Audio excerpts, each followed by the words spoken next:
And we're back with some more Sonic lore. All I know about Supersonic is, well, at least I'm assuming it's a form that Sonic takes whenever the Chaos Emeralds are gathered or something like that. I know there's a bunch of other forms as well. When it comes to Sonic lore, I am planning to react to another video from Mentalk. I believe it's explaining the Sonic universe in under 10 minutes or something like that. But if you have any other suggestions for things for me to check out, please feel free to let me know in the comments. Of course, as always, before we get into the reaction, please make sure to go support the OG video. Link to that is at the very top of the description, as always.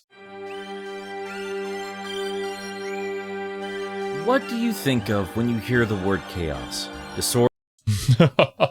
Well, currently, with Marvel Rivals being released, all I can think about is Scarlet Witch's ult. Before this though, while I've never played a Final Fantasy game, I know that there's that Final Fantasy spin-off where the main protagonist just constantly talks about chaos this and chaos that. That's probably what I would have referred to before Marvel Rivals. Order, disarray, wanton destruction, Final Fantasy? Oh, there you go. What was it called? Stranger of Paradise, I think I saw there. I think it was like a prequel or something. I gotta get into Final Fantasy someday. Here to kill chaos. Chaos! That's my mission. Looks like chaos has been waiting for us. I only know one thing. Yeah. I want to kill chaos. This was the meme a while ago. Sure chaos is here? This is the Shrine of Chaos. Bro He's can't here. stop talking about chaos. We're here to kill chaos. I become chaos. Chaos! Sorry, we had to get that joke out of the way. Actually, you know what? No. That actually leads me to my next question. How would you represent chaos in the form of a character? Well, there's many different forms that Chaos takes in 40k and Warhammer Fantasy. It's usually quite demonic, however, and I would assume that's the general norm for depicting chaos. Is Final Fantasy not doing it for you? Well then, how about Sega's take? No. I don't mean this. Or, you know, Guilty Gear Happy Chaos, that's a very different take. Debatable. He's kind of based off of like a blue Oni, from what I recall. But a very interesting character design. This monster, but keep him in mind, we'll get back to him in a moment. I meant our favorite blue, occasionally yellow, hedgehog. Chaos is a word with a lot of negative connotations, and understandably so. It's the lack of order and reason, but that doesn't always have to mean that it's a bad thing. It doesn't mean it has to be a good thing either. It could be both. It could be neither. It's somewhat similar to Shin Megami Tensei with the multiple endings, whether you pick the law ending or the chaos ending, or you try and stay neutral. Ultimately, all the endings aren't all perfectly good. Things will be bad regardless of which one you pick, but there's always merits to each one of them. And it's also one of the most fitting ways to describe the Sonic franchise, with releases just all over the map, not just in terms of quality, but gameplay styles, narrative tone, you name it, it's all over the I don't know about this one though, bros. This art style and the way that it looks like it's playing doesn't seem very fun. place. And after 30 years, as we look on to what comes next, when it boils right down to it, absolutely nobody in this fan base, be it newcomers or old-timers like myself who've been around since the early days, none of us can say with any sense of certainty what's actually next for the franchise in terms. I think that's primarily due to Sonic's nature as a main protagonist and how they're attempting to handle the stories that they place him into. He can be placed into pretty much anything and it'll work. So it gives the team a lot of leeway to experiment with so many different genres. And you could tell how ambitious the team are, given what they attempted with Sonic 06 and, well, how that didn't really pan out very well. But there were a lot of good parts about it that could be expanded upon. And honestly, I kind of prefer the experimentation over the stagnation and slow death of a series. Like, take a look at Crash Bandicoot, for instance. It took quite a while for people to really figure out what they wanted to do with Crash Bandicoot as an IP, because it was just hard to innovate on the same formula over and over again. Like, what new thing can we do? In terms of how we're gonna like it. Now, it's amazing that any video game gets out the door. And when they do a good job, they sometimes can make it look easy. But there have been more than a couple times where it feels like the devs behind certain Sonic games had no idea what they were doing. And even in some of the better games, if you dig deep enough, you have to wonder how many happy accidents came together to get these titles onto shelves. Truly, what a fitting mascot Sonic ended up being, representing a company that feels like it's flying by the seat of its pants. King of the console market 1 minute, minute, on the verge of bankruptcy the next. And for decades, miraculously, despite some disastrously stupid decisions, Sega and the Sonic series have pulled through. Now, I'm not the first person to point this out, but that's usually where the analogy ends. Like I said, chaos is usually associated with a lot of negative connotations. But if you look back at the very beginning of the franchise, you can see chaos even there, and as it turns out, that's exactly what the industry needed. Sega's staff members came together and created a creature born of 90s sensibilities that somehow, despite the ridiculous future ahead of him, would become one of the most recognizable gaming icons ever conceived. And the introduction of this character shook the video game landscape, tackled the organized empire of Nintendo, and changed the industry forever, all by walking into Mario's house and causing a little chaos. But that's not where it ends, because chaos is in the very pixels of this series, as the literal word itself is used to title the iconic MacGuffins of the franchise, the Chaos Emeralds. Yeah. And ironically enough, despite whatever else we met here, I do think the very term chaos was used without any real rhyme or reason. I think, like so many other things in this franchise, things we're going to talk about very shortly, they use the word because it sounds cool. I mean, Yeah, that's what I was gonna say. We love to cover video game lore here on the channel, and there have been many series where you'll meet people who say that so-and-so was justified because of this in-depth lore reason. And oftentimes, more than not, I think the better explanation is just that it was a cool thing that the author decided to do, and there was maybe a general reason behind it, but not anything specific that was pertaining to this one hidden piece of lore that was founded like 10 years ago and just so happened to be applicable to the situation. But, you know, sometimes fans are really gung-ho about this stuff. I think it's okay to just play by the rule of cool sometimes. Ultimately, the series is supposed to be about fun and people enjoying themselves with the escapism of diving into these fantasy universes, right? these things aren't even cut like emeralds, and only one of them is green. This is pure madness. Now we'll get back to all that chaos business in just a bit, but let's get to the actual focus of the video. And that's what happens when the player manages to collect all of these chaos emeralds. In terms of design, Sonic the Hedgehog is the answer to the question, how do we make a cartoon character look cool? Oh, that's how you do it. What a great style. What a rad contemporary yet timeless look. But how do we make him look even cooler than that?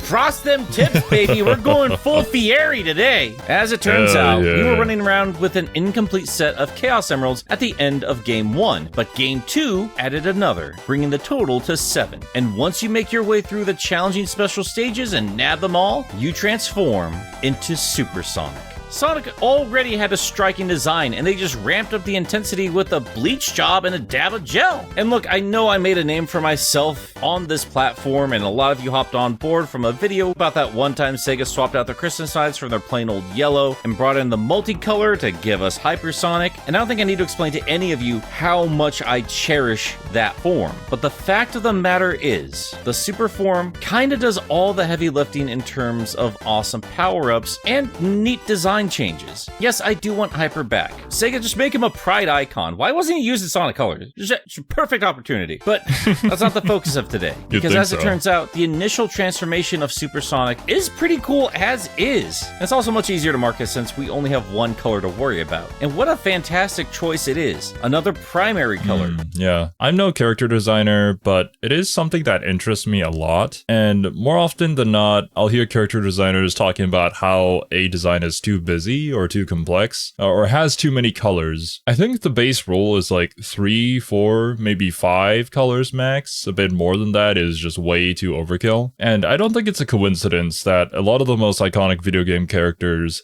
are using pretty much the same primary colors. A bright yellow that can be seen as a heroic golden glow or a fierce raging fire. And the design is perfectly balanced between both of those ideas. I mean, just looking at it, you know what I'm talking about, right? And as a sprite, it stands out beautifully from the backgrounds, and it matches with the... Oh, that's a good point. You don't need to explain that this is a leveled up or charged up form of Sonic. It's simply conveyed through the design and the color. In a similar fashion as to when you pick up a star in a Mario game, I think you start glowing and you go rainbow.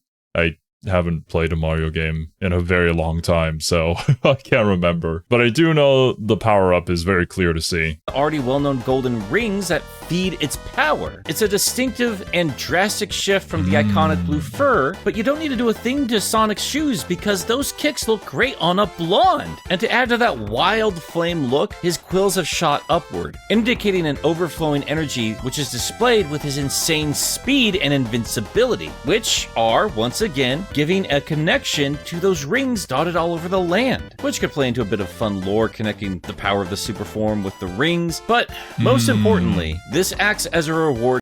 That is something I don't know about the Sonic series. What is the significance of all the rings that you collect along the way? I do know that when you get hurt in a Sonic game, the rings kind of get expelled from you. And if you get hurt while you have no rings, I think you just die, right? So are they used to sustain Sonic's power? Are they simply just a unique gimmick in order to make it so it's a bit different from the usual life system that other platformer games have? Like, why exactly are we collecting rings in the first place? Do we use that as money? To the player, yet makes a fantastic shift in gameplay. Because yes, Supersonic is invincible, therefore you don't lose all of your rings when running through badniks, but now they have to act as a fast draining battery. And if you think about it too hard, you have to wonder to yourself, well, what's even the point of collecting all these rings if he's just gonna lose them either way? But hey, we weren't worried about it back in the day, and honestly, it kept things fun, because otherwise— Interesting. Yeah, I didn't even notice that at the top left, that the rings would slowly deplete over time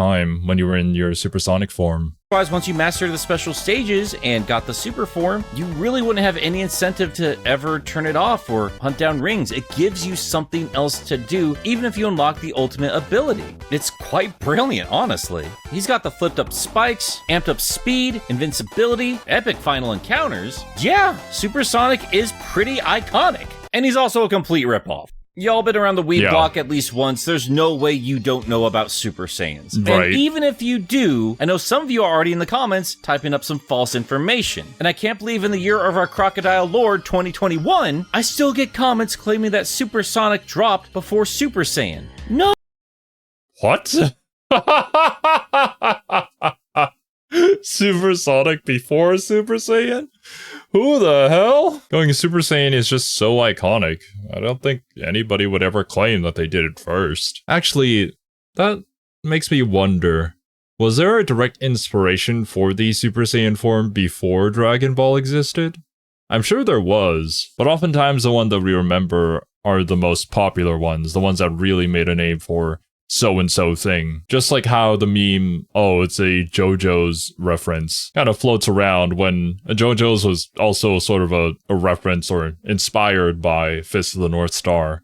But a lot of people don't really know about it. No, you stupid idiot child. No. Obviously no. You got Google right there on the internet you're using to make yourself look like a dum-dum. It's true that the Dragon Ball Z anime dropped after the release of Sonic 2, but Super Saiyan Goku popped up in the Dragon Ball manga in April of 1991. That's a couple months before even the first Sonic game. And Yuji Naka has openly admitted to being a Dragon Ball fan. 7 Dragon Balls, 7 Makes Chaos sense. Emeralds. And don't even get me started on the Death Egg or Castle in the Sky or all this other stuff. I mean, for crying out loud, look at the Supersonic concept art. Does that look familiar? And no to everybody claiming that Ultra Instinct copied from Hypersonic, you need— Stop leaving those comments. I was just making a stupid joke at the end of that Hypersonic video. Hypersonic Flash is multicolor, not silvery white. That is just fan art. And I'm sorry, it doesn't matter if Goku decided to change his hair color years after the fact. The initial Super Saiyan transformation is that game changer. Different colors were gonna happen, be it from Dragon Ball or somewhere else. Goku is the OG. He can dye it whatever he damn well pleases. You know your hair? I know of it. It's all blue. I change my hair every week and a half to get used to it. Shonen manga, anime, all of men's hairstyles circa 1997. Just pop culture in general, all has so much to thank Dragon Ball for. And the Super Saiyan transformation, while pretty prominent, is just a piece of that. And yes, Sonic copied it, but that doesn't have to be a bad thing. And come on, it just looks fantastic on some. Let's be real here. Everything that is made the thing that we call creativity is usually just a blend of multiple different things that already exist made into something new. Now, I don't know enough about the Sonic lore in this regard, but I'm sure as the years have gone by, we've expanded upon this supersonic form. Sonic. It's okay that the Hedgehog copied the style of the Saiyan. Son Goku has been a trendsetter on so many levels, and all of pop culture is better for it. And again, Sonic's daddies have never shied away from where they got the inspiration, proudly shouting out their love of Toriyama's work. And, I don't think he's hurting in terms of cash money or reputation. Yeah, I think he's doing so. just fine. Nope. Supersonic would be a problem if Sega was in denial, like so many Sonic fans seem to be. But nobody is. They knew what they were making, and everybody's fine. Supersonic is an homage to Super Saiyan, but that doesn't mean he can only ever be a copy. That doesn't mean Sonic can't make it his own. And maybe the developers were just focused on giving us a new way to reward the player. Maybe it's just pure gameplay. Maybe there's no deeper lore to it. But this franchise has been around for a long time. There's certainly been a lot of creators on satellite material that have come up with fantastic concepts in terms of chaos or the super forms. And then, of course, there's the rest of the fan base, like myself, who like to overthink these things and see what kind of brilliance we can find in all of this chaos. Actually, let's look at that term again. Webster's dictionary describes chaos as a state of utter confusion, a confused mass or mixture, or the confused, unorganized state of primordial matter before the creation of distinct forms, or the inherent unpredictability in the behavior of a complex natural system, such as the atmosphere, boiling water, or the beating heart. Now, Heck, even the definition for chaos is quite chaotic. Like, can we settle on something? oh, I don't know about you, but that sounds pretty familiar. Let's move on past the classic games and jump onto the Dreamcast, and to Sonic Adventure, where they'd literally named the primary antagonist Chaos. And really, if you were going to design a creature that represented the very idea of that term, they did a pretty bang-up job. What's more fitting than a monster made of liquid, not confined by any one solid form, and actually taking a different base shape with each newly acquired Chaos Emerald. That's and cool. While the base form had this alien yet humanoid form, something somewhat recognizable, when it has all 7 Chaos Emeralds, it becomes a monster, a flood with teeth, an unpredictable flurry of animalistic fury, a raging storm, a god of destruction. A god that's incorrectly named, because, that ain't perfect chaos. This is.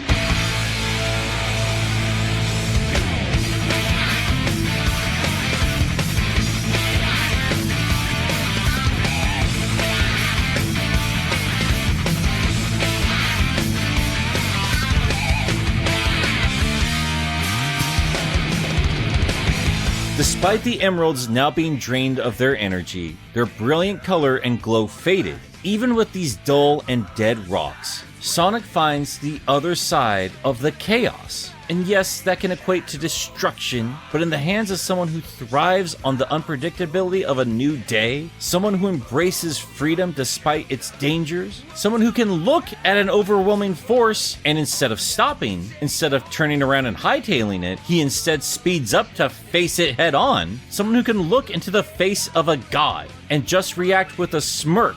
Well, in the hands of someone with that perspective, chaos takes on a whole different meaning. And it takes on a whole new form.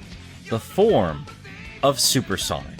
And like so much of this series, I don't know if Sonic Team really and truly understood how beautifully they represented everything that one word can entail in these two characters facing down. How wonderfully they contrast and clash, yet represent the exact same thing. And depending on your perspective, it can either consume you and destroy everything around you, or it can embolden you, strengthen you. And even if that wasn't...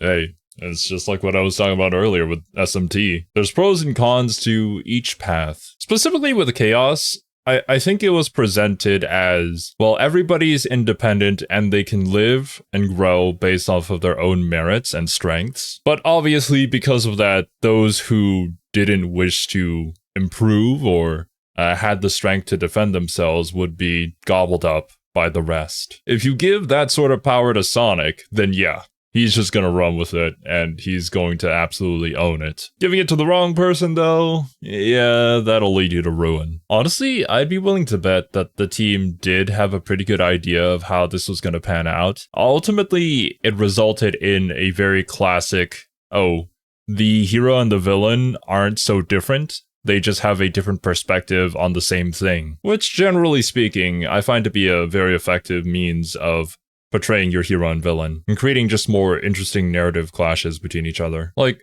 a fight scene can be really awesome between these type of villains, but it becomes even better when the fight is compelling because of the driving motivation behind the two. The intent of what they were showing off here, I think they at least had an inkling of this idea. Because it was a controversial move to take away Supersonic as a power-up and just leave him for an endgame battle. But it's hard to debate their reasoning after you played through the entirety of Sonic Adventure. It's got a larger focus on narrative and an emphasis on the redesigns of the cast. And yeah, even if we could make a decent assumption of what this redesigned Sonic Superform would look like, they still managed to do a brilliant job building up to this reveal. And sure, you might not be able to use the super form in previously played levels, but you didn't have to run through special stages for Chaos Emeralds either. It's not the same setup as before. What you instead had to do was make your way through the campaign with a different character, and in turn, you were rewarded with the final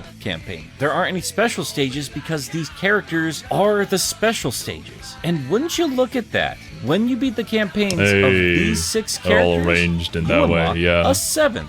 Huh, what a coincidence. And I gotta tell you, despite everything else in this franchise, or the cheesy voice acting, or the sacrifices in gameplay expectations of what I wanted from Supersonic, there are few moments in this franchise that can compare to that first reveal of the modern version of Supersonic. You are about to face off against a water kaiju, a god fueled by Chaos Emeralds. But you take one look at Supersonic, and you know he's got this. Because he still exudes that wild power, that intensity, that burning aura, like a flame that not even this water deity can quell. And his fierce red eyes. That was just a bold design choice. There's this sheen of violent intensity. But he never lashes out. He never lets it get out of control. He's a Sonic that looks like he means business. This is chaos controlled. This is perfect chaos. This is Supersonic. And you know what? Maybe I am looking too deep into it. Maybe it's just as simple as Super Saiyans look cool, so we thought. Hey man, I love it when people get super passionate about all the nerdy stuff. I mean, that's why I'm here. That's literally everything my channel is. There's just all this cool shit out there, and I think people should appreciate the heck out of it, even more so than they already do.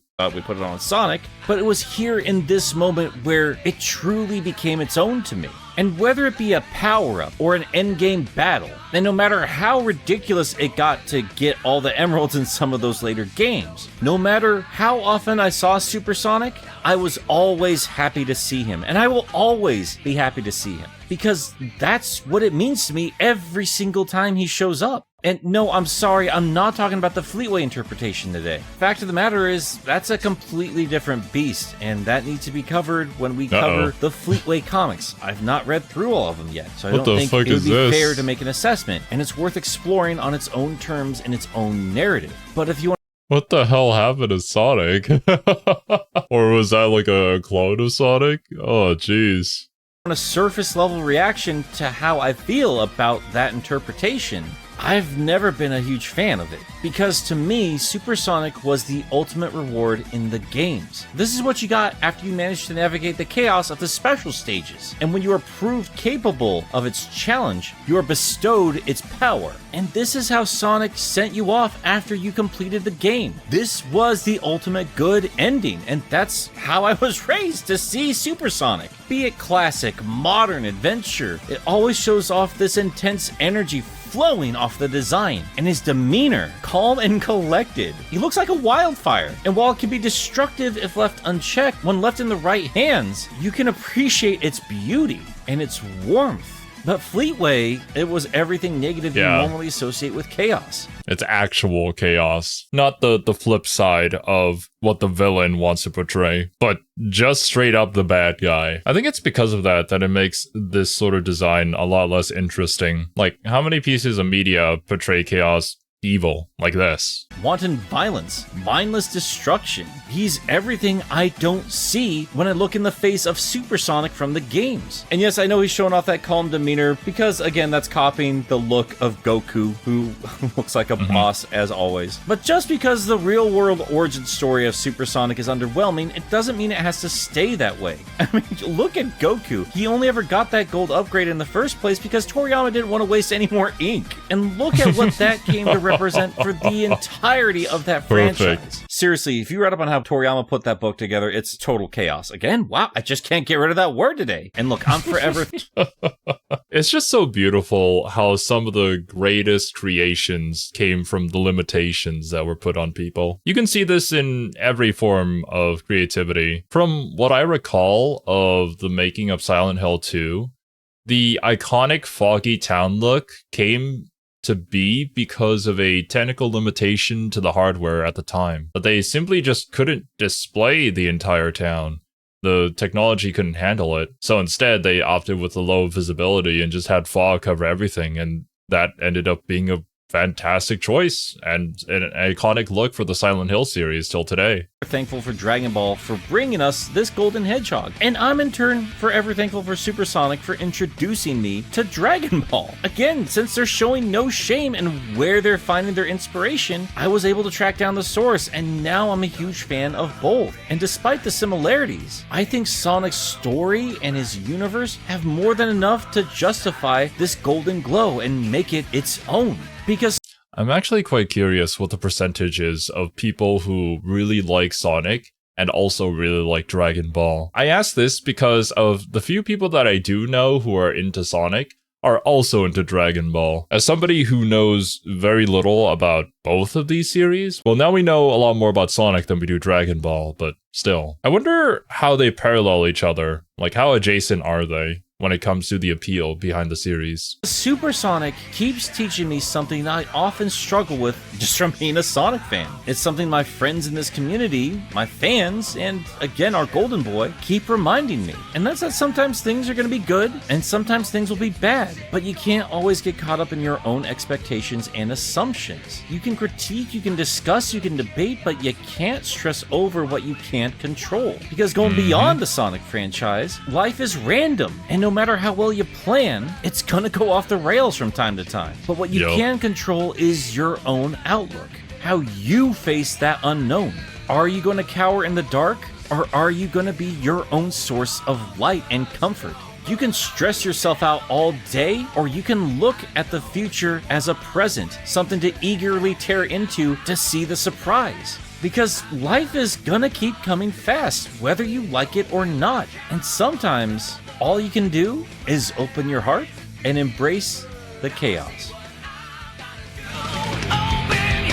That's a fantastic interpretation of Supersonic. And it's also the really cool thing about art in general, is that so many different people can get so many different things from the same work of art. It all really depends on your personal interpretation, or perhaps what you've been through, what your current life experience is. Heck, there's been plenty of times where I've gone back to watch an anime that I didn't really enjoy as a kid, but after going through some of the things that the characters in the story experienced, I gained a much greater appreciation for that show. It's actually incredible to learn so much about the series that seemed so simple from an outsider's perspective, but when you learn about all this stuff from the people who are genuine fans of the series, that while yes, technically speaking, the premise is simple, it can still mean so much more if you just take a deeper look into things. Learning about the Sonic lore is just super fun, and I hope you guys are enjoying your time here as well. But yeah, that's gonna be it from me.